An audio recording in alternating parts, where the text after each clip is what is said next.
Hello. So today we are going to deal with new words. It's script. It means to prepare a text for filming.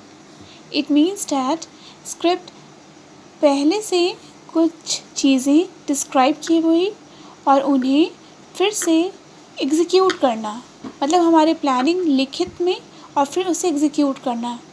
तो लिखित में जो हमारी script है, जो planning है, उसे स्क्रिप्ट कहते हैं। Second is roll out. Roll out the official launch और introduction of a new product और सर्विसेज।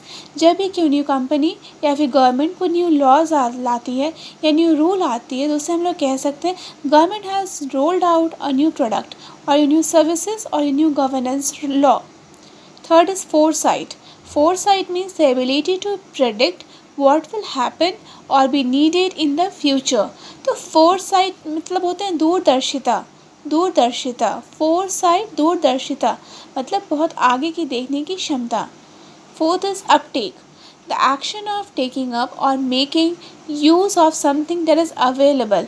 अपटेक मतलब होता है उन चीज़ों को यूज़ करना जो पहले से अवेलेबल हैं। Fifth is bask. Basking in the sunlight, आपने सुना होगा, इसका मतलब होता है धूप की रोशनी में रहना। That is called bask. Expose to warm and light typically from the sun. Imperative, what does it mean? Imperative means of vital importance, of very importance, of utmost importance.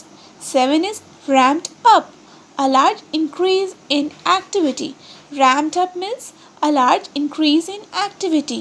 बहुत सारे एक्टिविटी एक साथ हो रहे हों तो उसे ramped up कहते हैं।